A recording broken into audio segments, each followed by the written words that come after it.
প্রিয় শিক্ষার্থী, কেমন আছো তোমরা? আজকে আমি আলোচনা করব এসএসসি রসায়ন তৃতীয় অধ্যায়ের গুরুত্বপূর্ণ একটা এমসিকিউ প্রশ্ন।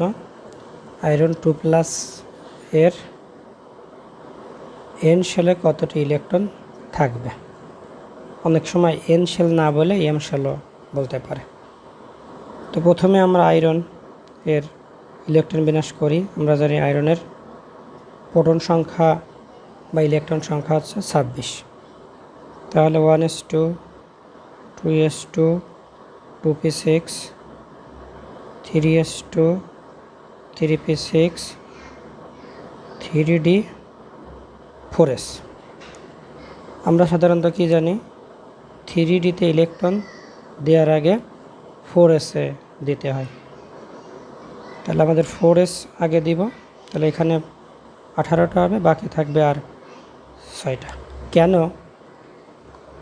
3dতে ইলেকট্রন না দিয়ে 4s-এ দিতে হয় এ সম্পর্কে আমার একটা ভিডিও আছে, আমি লিঙ্ক কমেন্টে দিয়ে দেব, তোমরা দেখে নিও। তাহলে এটা হচ্ছে আয়রনের স্বাভাবিক ইলেকট্রন বিন্যাস। তো আমরা সাধারণত জানি যে নিউক্লিয়াসের চারিদিকে যে কক্ষপথগুলো থাকে এদেরকে অরবিট বলে, কক্ষপথ বলে, শক্তি স্তর বলে, এবং আরেকটা নাম আছে শেল বলে। সেই হিসাবে এটা হচ্ছে প্রথম কক্ষপথ বা কে শেল। আমরা জানি শেল শুরু হয় কে অক্ষর থেকে, এটা হচ্ছে এল শেল। এরপরে যদি আঁকাই সেটা কি হবে? সেটা হবে এম শেল। তারপরেরটা আসবে হচ্ছে এন শেল।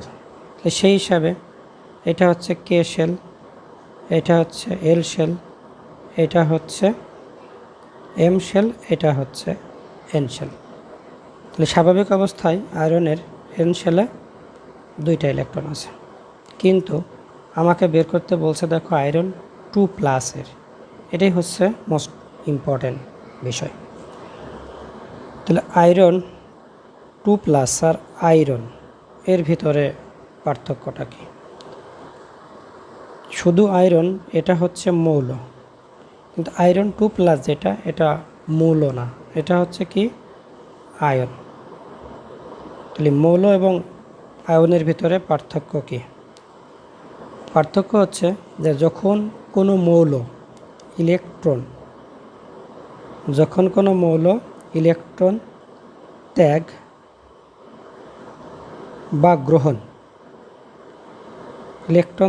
বা গ্রহণ করে তখন তাকে আয়ন বলা হয়। তাহলে যে মৌলগুলো ইলেকট্রন ত্যাগ বা গ্রহণ করবে তাদেরকে আমরা আয়ন বলবো। তাহলে এপি হচ্ছে মৌল, কিন্তু এপি 2+ হচ্ছে আয়ন। এখন আয়ন আবার 2 রকমের আছে। কি আছে 2 রকমের আয়ন? একটা হচ্ছে ধনাত্মক আয়ন মানে প্লাস, আর একটা হচ্ছে ঋণাত্মক আয়ন মানে মাইনাস। ধনাত্মক আয়ন কখন হবে, ঋণাত্মক আয়ন কখন হবে? যখন ইলেকট্রন ত্যাগ করবে কোনো মৌল, তখন সেটা হবে ধনাত্মক আয়ন। আর যখন কোনো মৌল ইলেকট্রন গ্রহণ করবে তখন সেটা হবে ঋণাত্মক আয়ন। ক্লিয়ার? তাহলে মৌল এবং আয়নের ভিতরে পার্থক্য আছে। কোনো মৌল যখন ইলেকট্রন ত্যাগ বা গ্রহণ করবে তখন সেটা আয়ন হবে, এবং আয়নটা হবে 2 রকম, একটা ধনাত্মক আর একটা হচ্ছে ঋণাত্মক। ধনাত্মক কখন হবে? যখন সে ইলেকট্রন ত্যাগ করবে, আর ঋণাত্মক কখন হবে? যখন সে ইলেকট্রন গ্রহণ করবে। তাহলে আমরা এখানে কি দেখতেছি? দেখো প্লাস দেখতেছি, তাহলে অবশ্যই বোঝা যাচ্ছে এটা হচ্ছে ধনাত্মক আয়ন, মানে কি করেছে? ইলেকট্রন ত্যাগ করছে। আর আমরা কি জানি? আমরা জানি ইলেকট্রন ত্যাগ হয় সবসময় শেষ কক্ষপথ থেকে। তাহলে এটাই হচ্ছে আয়রনের শেষ কক্ষপথ। তাহলে এইখানে দেখো শেষ কক্ষপথে কয়টা আছে? 2টা ইলেকট্রন আছে।